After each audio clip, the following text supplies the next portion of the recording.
আজকে আমাদের দেশের যুবক যুবতীর চরিত্র চলে গেছে মোবাইলের ভিতরে। কতক্ষণ প্রেম প্রীতির জ্বালা, মোবাইলের মেলা, এখন আর চিঠি লেখা লাগে না। ছেলে সারারা জাগিয়া ফোনে কথা বলিয়া লেখা পড়াই আমি আর ভালো লাগে না। লেখা পড়া ছেলের ভালো লাগে না। মোবাইল ফোন আসিল কি দোলা লাগিল, ফজরের ঘুম তো পোলার ভাঙল না। কথা কন পেটে বাদে যাই থাক পরনে নাই থাক, পেটে বাদে যাই থাক পরনে নাই থাক। মোবাইল সেরা পোলার চলে না, হায় হায় মোবাইল সেরা মিয়ার চলে না। এ চাচা এই এ চাচা এই চাচা এ হন হন এ চাচা হন এই কি তুই যা, ও দুইয়ে যাবে না বিড়ি খেয়ে যাচ্ছে ও, আমি এখনই বুঝি না। আচ্ছা তোমরা তো আমাকে দেখছো যে আমার মাহফিলে আসা যায়, বসা যায়, যাওয়া যায়, পেশাব আসলে এখানে মুতবে। তুমি ভাবছো যে বাইরে আমি মানুষের দাওয়া ধরি আর এখানে ধরি অত হস্তা না। তুই আব্বাসের বেটা তোকে এখন ছেড়ে দিলাম, তুই আবার আয়, তোকে যদি আবার যাওয়া দেখি। ও মিস কল দিছে আর ও চলে যেতেছে, ওখানে আমরা বুঝি না। মাথা বাইতো জোর কর নারায়ণ তাকবীর। কি জানে বলতেছিলাম, ও ওয়াজটাই নষ্ট করে দিয়ে গেল। কথাগুলি বোঝেন, দেখেন আমার কথা কোরআন আর হাদিসের সাথে মিল আছে কিনা। হ্যাঁ আচ্ছা সেই কথাটাই বলতেছি। তাহলে কি জানে বলতেছিলাম, মোবাইল আমার ভাইয়ের আমার এই মোবাইল আল্লাহ নবী বললেন ইয়ার ফলিন বিদ্যা উঠে যাবে এক সুরুল জাহিল, জাহিলি তো বর্ষিত হবে। আল্লাহ রসুল হাদিস শরীফের মধ্যে বলতেছে ইয়ার ফলিন বিদ্যা উঠে যাবে এক সুরুল জাহিল, জাহিলি তো বর্ষিত হবে। সেই অবস্থা আজ সোনার বাংলার জমিনে বাদান হচ্ছে। আইলো এ কি জামানা, বুঝাইলে বুঝাছে না। পিতা মাতার পেটে বাদ নাই, ছেলে প্রেমের দিওয়ানা দিওয়ানা। মোবাইল সারা চলে না, মায়ে বলে রব্বানা, বাবাই বলে জানলাম না, আল্লাহ বলে শুনলাম না, বাইরে গেল যন্ত্রণা। জোরকান ঠিক কিনে। আপনার ছেলে শিক্ষা অর্জন করুক, তার কাছে ফোন দেন, আমার দুঃখ নাই। তার বয়স যখন 20-25 হবে তার কাছে ফোন দেন। আর যে অপ্রাপ্ত এক নাই এক কথা কয় কেটে রে, তুই কথা কইস কে? তোর তুই তো চাদর গা দিয়ে রয়েছে, আমার গাও কামতেছে, বুড়ুর বুড়ু করতেছে। এদিক তাকান, কি জানে বলতেছিলাম, মোবাইল বাজর দিকে যত কথা কেউ কয়, এ কথা কেউ শুনলি কে মাথার থাকে। আচ্ছা আর এইগুলিকে আমি মুখস্থ করে আছি নাকি? মানে মানুষ মনে করে যে ওয়াজ খুব সহজ, অথচ এখানে যদি কওয়া যায় যে তুমি তাউস আর তাসমিয়া বললো, বলবি লিলি মুইতে ভালাইবে, এখন তো ঠিক কবি মার হবারটা সরো কন কি জানি মোবাইল। আমার ভাইয়ের আমার রসুল বললেন ইয়ার বলিন বিদ্যা উঠে যাবে এক সুরুল জাহিল, জাহিল তবে অস্বীত হবে। সেই অবস্থা হয়ে গেছে। কথা কন আমাদের পান্নাপুর গ্রামের যদি 100টা যুবক যুবতী থাকে, ভালো করে শোনেন, 100 জন যদি যুবক যুবতী থাকে, তার কাছে যদি স্ক্রিন টাচ মোবাইল থাকে, আপনি রাত 12টার পরে ফেসবুকের মধ্যে ঢোকেন, মেসেঞ্জারের মধ্যে ঢুকে দেখেন, যদি 50টা যুবক যুবতী থাকে, তার 45টা রাত 12টার পরে লাইনে আছে। কথা পাও না কে? না ও কি করতেছে লাইনে থেকে? তাহাজ্জুদ নামাজ পড়তেছে, না তাহাজ্জুদ নামাজ পড়তেছে। ও বাপ মাক জাহান নামে নেওয়ার জন্য উঠে পড়ে লাগছে। দেখেন আল্লাহ এখানে কি বলতেছে, আল্লাহ বলতেছে ইয়া আইয়ুহাল্লাযিনা আমানু, হে ঈমানের বিশ্বাসীরা, কু আনফুসিকুম ওয়া আহলিকুম নারা, নিজে বাঁচো তোমার আহল পরিবারকে বাঁচাও। এ কথা কার? তাহলে আল্লাহ বলে ইয়া আইয়ুহাল্লাযিনা আমানু, হে যারা ঈমানের বিশ্বাসী, কু আনফুসিকুম ওয়া আহলিকুম নারা, নিজে বাঁচো তোমার আহল পরিবারকে বাঁচাও। আজকে নিজেও বাঁচলাম না, আহল পরিবারকে বাঁচাতে পারলাম না। জোরকন ঠিক কিনা? তাহলে কথা আল্লাহ বললো নিজে বাঁচো তোমার আহেল পরিবারকে বাঁচাও। আর আমরা আহেল পরিবারকে কিভাবে বাঁচাবে যাচ্ছি? চাষতলে যায়া নানান ধরনের গল্প করি। রসুল বলছেন যে নিকৃষ্ট জায়গা হলো চাষতল। কি নিকৃষ্ট জায়গা হলো হাট বাজার। হযরত ওমর রাদিয়াল্লাহু তাআলা আনহু আপনার এক সাহাবীর বাড়িতে যা ডাক দিছে, ভাই আব্দুল্লাহ বাড়ির মধ্যে জবাব দিল আমার আব্বা বাড়ির নাই। বলে কোথায় গেছে? বলে আমার আব্বা গেছে বাজারে। কয় কখন আসবে? কয় জানি না, সকালবেলা ঢুকছে, সকালবেলা বের হয়েছে, কখন আসবে জানি না। আমার বাইরে আমার হরজত তোমার আর এক বাড়িতে যা। বলে ভাই যান আব্দুল সালাম কি আছেন? বলে কে? আমার আব্বা বাসায় নাই। বলে তোমার আব্বা কই গেছে? বলে আমার আব্বা গেছে বাজারে। বলে কখন আসবে? কয় এই তো মাত্র গেলে আইসা ছাড়লো। এবার কিছুক্ষণ দাঁড়া রইলেন, নবীর ওই সাহাবী আসলেন, বললেন ভাইজান কই গিয়েছিলেন? বলে আমি গিয়েছিলাম বাজারে। আপনি তো বাজারে গিয়েছেন, আল্লাহর নবী বলেছে সবচাইতে নিকৃষ্ট জায়গা হলো আপনার বাজার, আর উৎকৃষ্ট জায়গা হলো আল্লাহর ঘর মসজিদ। জোরকন সুবহানাল্লাহ। এবার লোকটা বললেন ভাইজান আমি বাজারে যাই গেছি, কিন্তু নেকি কামাই করতে গেছি, আর জীবনের গুনাহ মাফ করবার জন্য গেছি। হযরত ওমর বলল ভাইজান আপনি ওই বাজারে গেলে আল্লাহ রসুল বলেছে বাজার হলো নিকৃষ্ট জায়গা, বাজারে যাইয়া আপনি নেকি কিভাবে কামাই করলেন আর গুনাহ কিভাবে মাফ করলেন? কয় বাজারে যাইয়া আমি যখন বাজারে যাইয়া দেখি একজন বসে চাষতলে বসে বাজারে বসে একজন অপরজনে নিন্দা করে।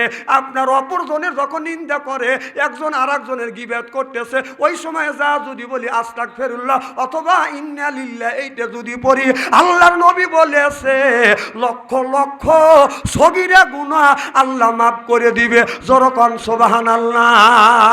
আর লক্ষ লক্ষ সগীরা গুনাহ শুধু মাফ করবে না, আল্লাহ আমলনামায় লক্ষ লক্ষ আল্লাহ নেকি লিখে দিবে। সুবহানাল্লাহ বললেন না? তাহলে বলুন আমরা চাষতালে বাজারে যা গল্প করি কি করি না? এই যে বাস স্ট্যান্ডে যাই, বাস স্ট্যান্ডে গেলি একজন লোক, কিছু লোক আছে এই চাষতালে বসে চা খাচ্ছে, আবার আর এক চাষতালে যা কিছু লোক বসে ওখানে যা চা খাবে, আর একটা লোক কথা বলবে ওই কথার আগে যা খায়া গল্পর মাথা খায়া দিবে। আছে না নাই? কথা কয় না রে, কি কোন আছে না নাই? তারপরে একজন যা চা খাচ্ছে ওখানে যা বলছে, সে লোক অর্ডার দিচ্ছে ভাই যে 2টা চা দেন, উনি যা বলছে হা হা আর একটা ধরলে না। এই ছোট লোকের বাচ্চাদের পরে তাতে খাস বানরের মতো কোট কোট করে খাস দিছে বাসটা। আল্লাহ রসুল বলেছে তুহিব্বু, খালি খায়ও না মানুষের খাওয়ালো। কথা কয় না, কথা কয় না, কথা কি অবাস্তব বলতেছি? আল্লাহ রসুলের কথা বলতেছি, হুজুর কথা কি খারাপ বলতেছি? রসুল বলছে তুহিব্বু, খালি খায়ও না খাওয়ায়ও।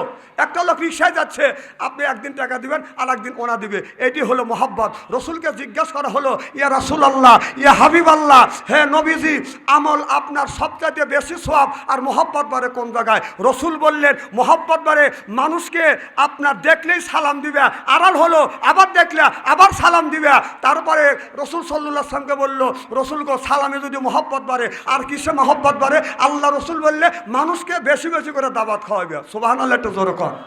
আর আমরা যদি দাওয়াত খাই পরের বাড়ি, আমার কয় হুজুররা পরের বাড়ি খায় লুঙ্গি খুলে খায়। যদি আস্তে আস্তে জোরে জোরে হাইটে যাই বলে যে হুজুররা দাওয়াত পাইছে, যদি আস্তে যাই কয় এমন খাওয়া খাইছে লোভের ভাইতেছে না। এরকম লোক আছে না নাই? কি কোন আছে না নাই? এই জন্যই চাষতালে যায়, আবার চাষতালে যা খায় কি? আমি একজন ধনী মানুষ, গ্রামের মধ্যে প্রধান, একটু মাতবার আছি, একজন কামলা বিক্রি করে খায়, ব্যান চালা খায়, যা কয় হাজি সাহেব একটা চা খান, হা দেও, ওই পরে তা সব করে খাইতেছে। কথা কয় না পাবলি, আছে না নাই? তাহলে বলছে একটা পান খাও, পান খা, ওটাও সব করে খাইতেছে।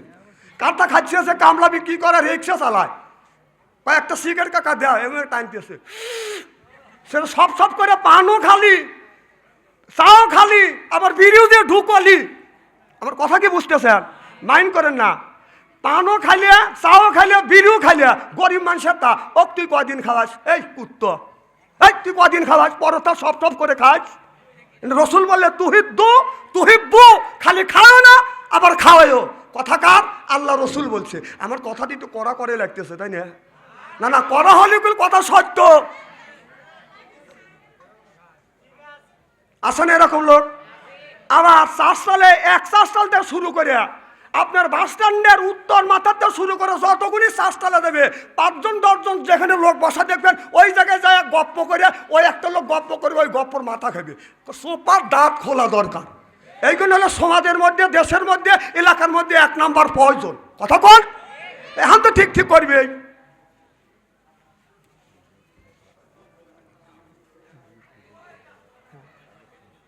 একটু পরে করি, একবারে করলে সময় আছে। আর 15-20 মিনিট আলোচনা করি নাকি কর জোরকার মার হবা কত বাজে 9টা বাজে না কত বাজে 9টা 9:30 কালেকশন করবো জোরকার মার হবা আমার ভাইয়ের আমার 9:30টার সময় কালেকশন ধরবো ইনশা আল্লাহ।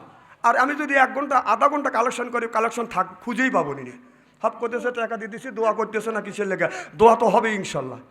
আমার ভাইয়ের আমার মুসলমান ভাইয়ের আল্লাহর হাবিবের উম্মতেরা ভালো করে লক্ষ্য করে শুনুন আল্লাহর নবী আখিরি জামানার পয়গম্বর মুহাম্মদুর রাসূলুল্লাহ সাল্লাল্লাহু আলাইহি ওয়াসাল্লাম আমার নবী না এত কথাগুলি তো ওয়াজ করা কঠিন হয়ে যাবে না এই কথাগুলি গোটা বিশ্বের লোক শুনবে না আপনাদের কথা।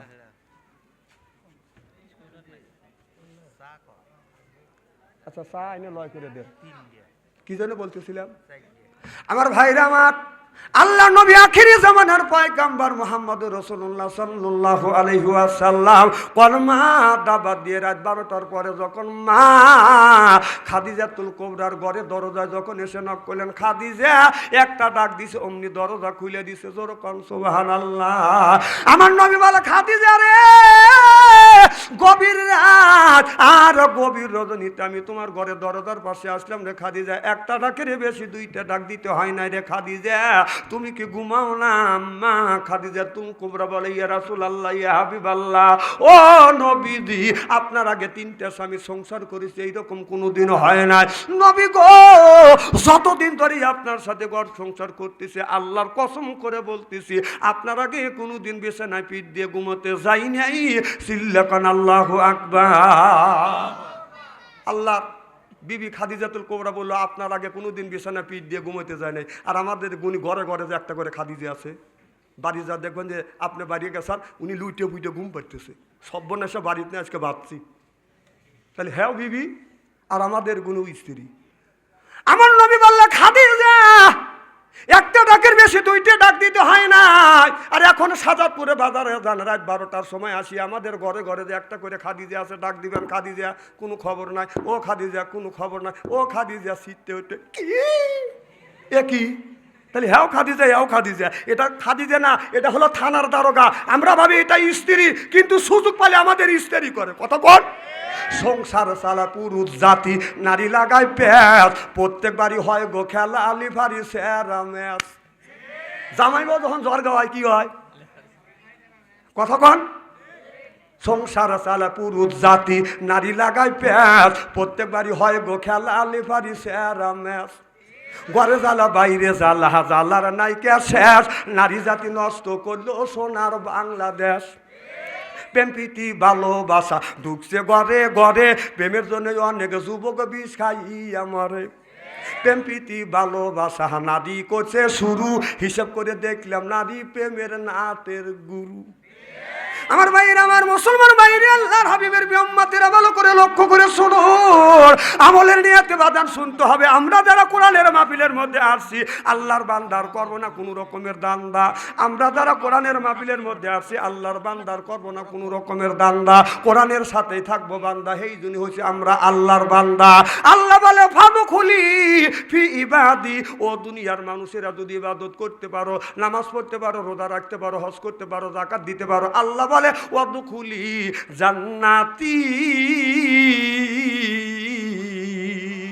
আল্লাহ বলে বান্দারে ইবাদত করবে তুমি আর বেহেশত দেব আমি আদর করে করে আল্লাহ জান্নাতে নিবে। আমাদের বাড়িতে যদি মেহমান আসে আত্মীয় পাইলে করি আমরা আদর পাইলে দিই বিদেশি সাদর আত্ম মনে করে হাই রে আমার কদর এরপরে আনে বাজান খানা একটাও তো ডাক না ছাড়া না খাবারের পরে দেয় বাজান দই খায়া তো বাজান হইসই তারপরে দেয় পেপসি কোকোকোলা খায়া তো মনের মধ্যে দেয় দোলা তারপরে খাই একটা পান খায়া তো আসে মনের মধ্যে গুনগুননে গান তারপরে খাই এক খাবলা হাকিমপুরি জদরা শরীর তার গামে যায় বুঝায় আমি বড় মর্দা।